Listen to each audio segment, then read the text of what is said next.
പരിശുദ്ധ പരമ ദിവ്യകാരുണ്യത്തിന് എന്നേരവും ആരാധനയും സ്തുതിയും പുകഴ്ചയും ഉണ്ടായിരിക്കട്ടെ. പരിശുദ്ധ പരമ ദിവ്യകാരുണ്യത്തിന് എന്നേരവും ആരാധനയും സ്തുതിയും പുകഴ്ചയും ഉണ്ടായിരിക്കട്ടെ. പരിശുദ്ധ പരമ ദിവ്യകാരുണ്യത്തിന് എന്നേരവും ആരാധനയും സ്തുതിയും പുകഴ്ചയും ഉണ്ടായിരിക്കട്ടെ. ഇന്നലത്തെയും ഇന്നത്തെയും പ്രതിവചന സങ്കീർത്തനങ്ങൾ ഒന്ന് കൂട്ടി വായിച്ചു കഴിഞ്ഞാൽ ഇന്നത്തെ തിരുവചന ധ്യാനത്തിലേക്കുള്ളൊരു വെളിച്ചം കിട്ടും നമുക്ക്. ഇന്നലെ 123 സങ്കീർത്തനത്തിൽ നമ്മൾ വായിച്ചു, കർത്താവെ അങ്ങയിലേക്ക് ഞാൻ കണ്ണുകൾ ഉയർത്തുന്നു. എന്തൊരു മനോഹരമായ വചനമാണെന്ന് ഓർക്കണം. ഈ ലോകത്തിനെ എല്ലാം മറന്ന് സ്വർഗത്തിലേക്കുള്ളൊരു നോട്ടമുണ്ട്. അത് നോട്ടത്തെക്കുറിച്ചാണ് പറയണേ. കർത്താവെ അങ്ങയിലേക്ക് ഞാൻ കണ്ണുകൾ ഉയർത്തുന്നു. ഇന്നത്തെ പ്രതിവചന സങ്കീർത്തനം 25 സങ്കീർത്തനമാണ്. കർത്താവെ അങ്ങേ പാതകൾ എന്നെ പഠിപ്പിക്കണമേ. കർത്താവെ അങ്ങേ പാതകൾ എന്നെ പഠിപ്പിക്കണമേ. ഇതുപോലുള്ള പ്രാർത്ഥനകൾ സ്വർഗം പ്രസാദിക്കുന്ന പ്രാർത്ഥനകളാണെന്നേ. കർത്താവിങ്കിലേക്ക് കണ്ണുകൂടി ഉയർത്തി നമ്മൾ പ്രാർത്ഥിക്കുകയാണ്, കർത്താവെ അങ്ങയുടെ പാതകൾ, ഞങ്ങൾ നടക്കേണ്ട വഴികൾ, അങ്ങയുടെ തിരുഹൃദയത്തിന് ആഗ്രഹിക്കുന്ന വിധത്തിലുള്ള വഴികൾ ഞങ്ങളെ പഠിപ്പിക്കണം. ഏത് വഴി പോകണമെന്ന് അങ്ങ് പറഞ്ഞതാ, ഞങ്ങൾ പൊക്കോളാം. ഇന്നത്തെ സുവിശേഷത്തിൽ ഒരു മനുഷ്യൻ ചോദിക്കുന്ന ചോദ്യം അത് തന്നെയാണ്, കർത്താവെ എല്ലാറ്റിനും പ്രധാനമായ കൽപ്പന ഏതാണ്? ഇത് അയാൾ അറിയാനായിട്ട് ആഗ്രഹിക്കുന്നൊരു കാര്യമാണ്. ഓരോ മനുഷ്യനും ചോദിക്കേണ്ട കാര്യം എന്താണ് ശരിക്കും അങ്ങയുടെ മനസ്സ്? ഏറ്റവും പ്രധാനപ്പെട്ട കൽപ്പന, ഞങ്ങൾ പാലിക്കണമെന്ന് അങ്ങ് ആഗ്രഹിക്കുന്ന കൽപ്പന എന്താണ്? കർത്താവ് അതിനുള്ള കൃത്യമായിട്ടുള്ള ഉത്തരം തരും. ഇതാണ് ഒന്നാമത്തെ കൽപ്പന. യേശു പ്രതിവചിച്ചു, ഇതാണ് ഒന്നാമത്തെ കൽപ്പന, ഇസ്രായേലെ കേൾക്കുക, ക്ഷമാ ഇസ്രായേൽ. അത് വലിയൊരു ഒരു വാക്ക് കേട്ടാൽ ഇസ്രായേൽ ജനത എവിടെ പോയാലും ഇങ്ങനെ നിശ്ചലം നിൽക്കുമായിരുന്നു. ക്ഷമാ ഇസ്രായേൽ, ഇസ്രായേലെ കേൾക്കുക. അത് ദൈവത്തിൻ്റെ തിരുവചനങ്ങൾ അരുൾ ചെയ്യപ്പെടുന്ന നിമിഷങ്ങളാണ് പുറകെ വരുന്നത്. അതുകൊണ്ട് അവരിങ്ങനെ പിന്നെ കാത്തു നിൽക്കുമായിരുന്നു. ഇസ്രായേലെ കേൾക്കുക, നമ്മുടെ ദൈവമായ കർത്താവാണ് ഏക കർത്താവ്. നീ നിന്റെ ദൈവമായ കർത്താവിനെ പൂർണ്ണ ഹൃദയത്തോടും പൂർണ്ണ ആത്മാവോടും പൂർണ്ണ മനസ്സോടും പൂർണ്ണ ശക്തിയോടും കൂടെ സ്നേഹിക്കുക. പ്രധാനപ്പെട്ട കൽപ്പന ഏതാണെന്നുള്ളതിൻ്റെ ഉത്തരം നമുക്ക് കിട്ടിക്കഴിഞ്ഞിട്ടുണ്ട്. ദൈവത്തെ സ്നേഹിക്കുക, എല്ലാറ്റിനും ഉപരിയായിട്ട് ദൈവത്തെ സ്നേഹിക്കുക. പലതവണ നമ്മളത് ഓർമ്മപ്പെടുത്തിയതാണ്. പണ്ട് കാലങ്ങളിൽ നമ്മുടെ ഈ വീടൊക്കെ പണിയുന്ന നേരത്ത് അവിടെയുള്ള ആരാധനാലയങ്ങളുടെ മുകളിൽ ഈ ഒരു കെട്ടിടങ്ങളുടെ ഉയർച്ച വരാതിരിക്കാൻ നോക്കുമായിരുന്നു. പ്രധാനപ്പെട്ടതായിട്ട് കാരണവന്മാർ കരുതിയിരുന്ന കാര്യമാണത്. ആരാധനാലയങ്ങളുടെ മുകളിലായിട്ട് നമ്മൾ പണിയുന്ന വീടിന് പൊക്കം വരരുത്, ദൈവത്തേക്കാൾ മുകളിലായിട്ടൊന്നും പാടില്ല എന്ന് നിശ്ചയിച്ചുറപ്പിച്ചിരുന്ന ഒരു തലമുറ ഇങ്ങനെ പതിയെ ഒഴിഞ്ഞു പോകുമ്പോൾ ദൈവം എന്തിനാണ്, ദൈവം ആരാണ്, ദൈവത്തെ കൊണ്ട് എന്താണ് പ്രയോജനമെന്ന് ചോദ്യം ചോദിച്ചു കൊണ്ടിരിക്കുന്ന ഒരു തലമുറ വളരുമ്പോൾ നമുക്ക് ഇത് വലിയൊരു വെല്ലുവിളിയായിട്ട് കർത്താവ് നമ്മുടെ മുൻപിൽ വരും. ഇതാണ് ഏറ്റവും പ്രധാനപ്പെട്ട കൽപ്പന, നിന്റെ ദൈവമായ കർത്താവിനെ. ഇസ്രായേലെ കേൾക്കുക, നമ്മുടെ ദൈവമായ കർത്താവാണ് ഏക കർത്താവ്. നീ നിന്റെ ദൈവമായ കർത്താവിനെ പൂർണ്ണ ഹൃദയത്തോടും പൂർണ്ണ ആത്മാവോടും പൂർണ്ണ മനസ്സോടും പൂർണ്ണ ശക്തിയോടും കൂടെ സ്നേഹിക്കുക. രണ്ടാമത്തെ കൽപ്പനയും പറയുന്നുണ്ട്, നിന്നെപ്പോലെ നിന്റെ അയൽക്കാരനെയും സ്നേഹിക്കുക. അത് പ്രധാനപ്പെട്ടതാണ്. പക്ഷേ ഒന്നാമത്തെ കൽപ്പന നിന്റെ ദൈവത്തെ സ്നേഹിക്കുക എന്നും, നമ്മുടെ ദൈവമായ കർത്താവാണ് ഏക കർത്താവ്. നീ നിന്റെ ദൈവമായ കർത്താവിനെ, നമ്മുടെ ദൈവമായ കർത്താവാണ് ഏക കർത്താവ്, ആ കർത്താവിനെ പൂർണ്ണ ഹൃദയത്തോടും പൂർണ്ണാത്മാവോടും പൂർണ്ണ മനസ്സോടും പൂർണ്ണ ശക്തിയോടും കൂടെ സ്നേഹിക്കുക. അത് വലിയ വെല്ലുവിളി ഇന്ന് നമ്മൾ നേരിടുന്ന ഒരു വിഷയമാണിത്. ശരിക്കും പല ദൈവങ്ങൾക്കിടയിൽ ഒരു ദൈവമായി ക്രിസ്തുവിനെ ആരാധിച്ച പോരെ എന്ന് ചോദിക്കുന്ന, അതിനു വേണ്ടിയിട്ടുള്ള ഒരുപാട് ചോദ്യങ്ങൾ ഉന്നയിച്ചുകൊണ്ടിരിക്കുന്ന തർക്കങ്ങൾ തർക്ക വിഷയങ്ങളായി നമ്മുടെ മക്കളുടെ ഇടയിൽ ഇങ്ങനെ ഓടിക്കൊണ്ടിരിക്കുന്ന കാര്യമാണിത്.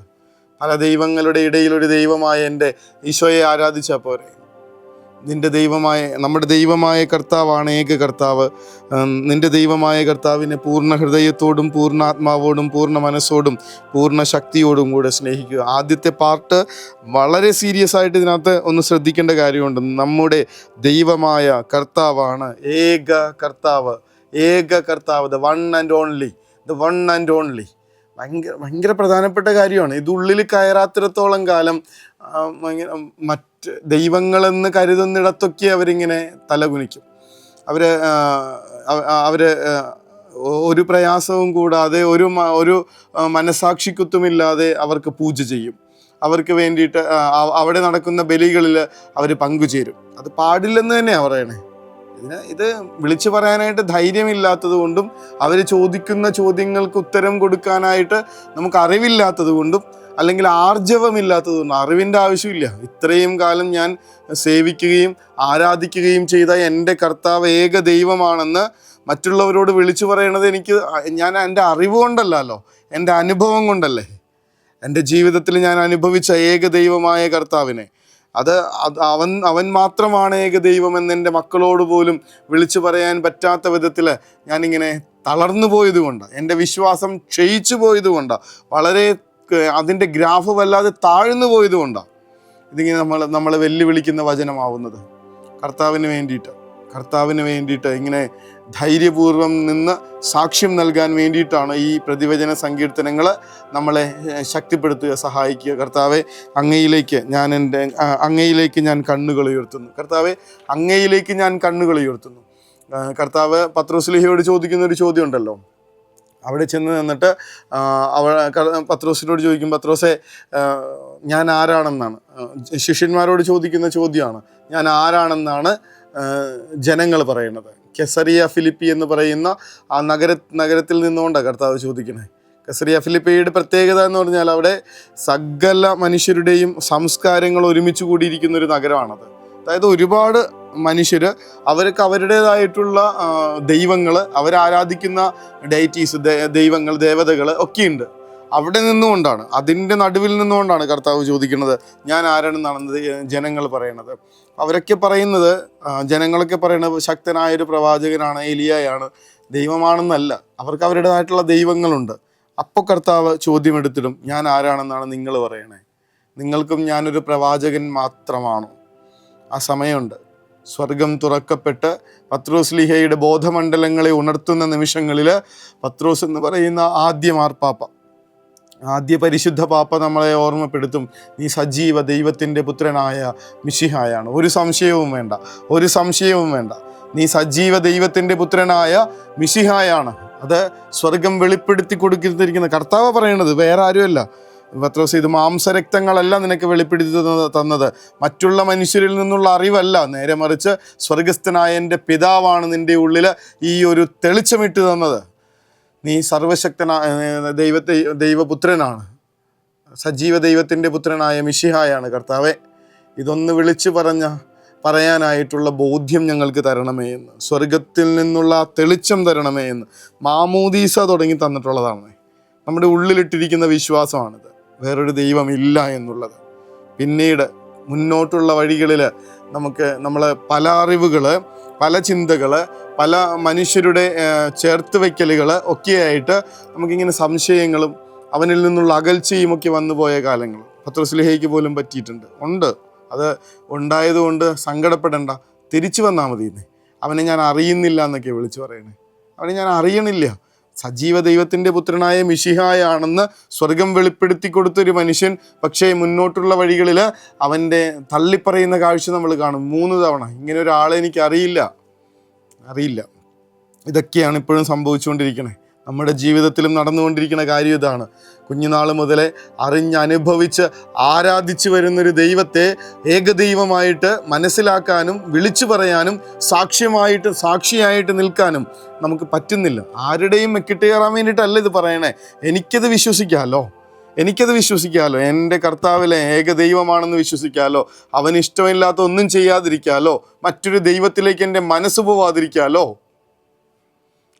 അതിനു വേണ്ടിയിട്ടാണ് ചോദിക്കണേ. പക്ഷേ ഇതേ പത്രോസ്ലീഹ തള്ളിപ്പറഞ്ഞൊരാൾ പിന്നീട് കുരിശിന്മേൽ ഇങ്ങനെ തലകീഴായിട്ട് എൻ്റെ ദൈവപുത്രൻ മരിച്ചതുപോലെ മരിക്കാനായിട്ട് എനിക്ക് യോഗ്യതയില്ലെന്ന് പറഞ്ഞ് അവൻ്റെ കുരിശിൽ തലകീഴായിട്ട് മരിക്കാനായിട്ട് മനസ്സ് കാണിച്ചതിൻ്റെ കാരണം അവൻ മാത്രമാണ് ഏകദൈവമെന്ന് വിളിച്ചു പറഞ്ഞ ഒറ്റ കാരണം കൊണ്ടായിരുന്നു. പൗലോസ്ലീഹ കൊല്ലപ്പെട്ടതും ആദിമകാല ക്രിസ്ത്യാനികളിൽ എല്ലാ ശിഷ്യന്മാരും ഇങ്ങനെ ക്രൂരത അനുഭവിച്ച് വധശിക്ഷയ്ക്ക് വിധിക്കപ്പെട്ടതും അവരെ നാമാവശേഷമാക്കിയതും പിന്നീട് വന്ന ഓരോരുത്തരെയായിട്ട് അന്നത്തെ രാജാക്കന്മാർ ക്രൂരമായിട്ട് കശാപ്പ് ചെയ്തതും ഒക്കെ ഇതൊരൊറ്റ കാരണം കൊണ്ടായിരുന്നു. അവൻ ഏക ദൈവമാണെന്ന് വിളിച്ചു പറഞ്ഞതുകൊണ്ട്. ഇന്ന് നമ്മുടെ മക്കളും സൈലൻ്റ് ആയിട്ട് നമ്മളുമൊക്കെ പറഞ്ഞിരുന്നത് എടുത്തിരുന്ന നിലപാടുകൾ അന്ന് അവരെടുത്തിരുന്നെങ്കിൽ അവരുടെ ജീവിതം നഷ്ടപ്പെടില്ലായിരുന്നു. അവരുടെ ജീവിതം നഷ്ടപ്പെടില്ലായിരുന്നു. ഒരു പീഡനങ്ങൾക്കും അവർക്ക് വിധേയരാകേണ്ടി വരില്ലായിരുന്നു. അവർ മരിച്ചത് ഈ ഒരൊറ്റ കാര്യം പറഞ്ഞതുകൊണ്ടല്ലേ? ആലോചിച്ച് നോക്ക്. അവർ മരിച്ചത് ഒരേ ഒരു കാരണം കൊണ്ട്, ഈശോ മാത്രമാണ് ദൈവം എന്ന് പറഞ്ഞതുകൊണ്ട്. നാവടക്ക്, വാ തുറക്കാതിരിക്കുക, ക്രിസ്തുവിനെ കുറിച്ച് മിണ്ടാതിരിക്കുക എന്ന് പറഞ്ഞ ആ അധികാരികളുടെ മുൻപിൽ, തങ്ങളുടെ ജീവൻ എടുക്കാനായിട്ട് അധികാരമുണ്ടായിരുന്ന അധികാരി വർഗത്തിൻ്റെ മുൻപിൽ ഈശോ മാത്രമാണ് ദൈവം എന്ന് വിളിച്ചു പറഞ്ഞൊരൊറ്റ കാരണം കൊണ്ട് ഇങ്ങനെ ജീവിതം രക്തസാക്ഷികളായി ജീവിതം ബലിയായി അർപ്പിക്കേണ്ടി വന്നവരെ ഒന്ന് ഓർക്ക്, എന്നിട്ട് ജീവിക്കുക, എന്നിട്ട് അവനിൽ വിശ്വസിക്കുക. അവൻ മാത്രമാണ് ദൈവമെന്ന് ഒന്ന് ഉറക്കെ പറയാനായിട്ടൊന്ന് പരിശ്രമിച്ചു നോക്കുക. കർത്താവേ, ആശീർവദിക്കണേ എന്ന് പ്രാർത്ഥിക്കുക. അങ്ങേ പാതകൾ എന്നെ പഠിപ്പിക്കണമേ. അങ്ങ് മാത്രമാണ് ഏകദൈവം എന്നുള്ള തിരിച്ചറിവും തെളിച്ചവും നൽകണമേ. അത് സാക്ഷ്യപ്പെടുത്താനായിട്ടുള്ള വലിയ അഭിഷേകം നൽകി ആശീർവദിക്കണമേ എന്ന് അപേക്ഷിച്ചുകൊണ്ട് മുട്ടുന്നതായിരിക്കും.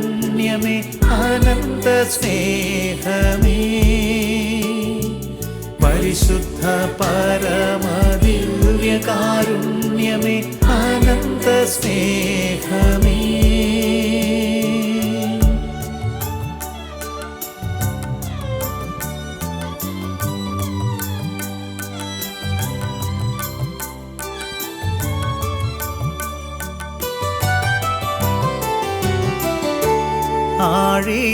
പരിശുദ്ധ പരമ ദിവ്യകാരുണ്യത്തിന് നേരവും ആരാധനയും സ്തുതിയും പുകഴ്ചയും ഉണ്ടായിരിക്കട്ടെ. പരിശുദ്ധ പരമ ദിവ്യകാരുണ്യത്തിന് നേരവും ആരാധനയും സ്തുതിയും പുകഴ്ചയും ഉണ്ടായിരിക്കട്ടെ. പരിശുദ്ധ പരമ ദിവ്യകാരുണ്യത്തിന് നേരവും ആരാധനയും സ്തുതിയും പുകഴ്ചയും ഉണ്ടായിരിക്കട്ടെ. കർത്താവെ, എൻ്റെ പൂർണ്ണ ഹൃദയത്തോടെ, പൂർണ്ണ മനസ്സോടെ, പൂർണ്ണ ആത്മാവോടെ ഞാൻ ഒറ്റയ്ക്കെങ്കിലും ഒന്ന് ഈ രാത്രിയിൽ വിളിച്ചു പറയട്ടെ, നീ മാത്രമാണ് കർത്താവെ ദൈവം. നീ മാത്രമാണ് ഏകദൈവം. നീ മാത്രമാണ് സത്യദൈവം. ഒറ്റയ്ക്കെങ്കിലും ഉള്ളിലെങ്കിലും ഒന്ന് പറഞ്ഞിട്ട് വേണം ഉറങ്ങാൻ പോവാൻ. ഈശോ അനുഗ്രഹിക്കട്ടെ. കരുണതൻ കയർ പിടിച്ച് നയിച്ചിടും സ്നേഹമേ, ദിവ്യകാരുണ്യ സ്നേഹമേ, പരിശുദ്ധ സ്നേഹമേ, പരിശുദ്ധ പരമദിവ്യകാരുണ്യമേ, അനന്ത സ്നേഹമേ, പരിശുദ്ധ പരമദിവ്യകാരുണ്യമേ, അനന്ത സ്നേഹമേ.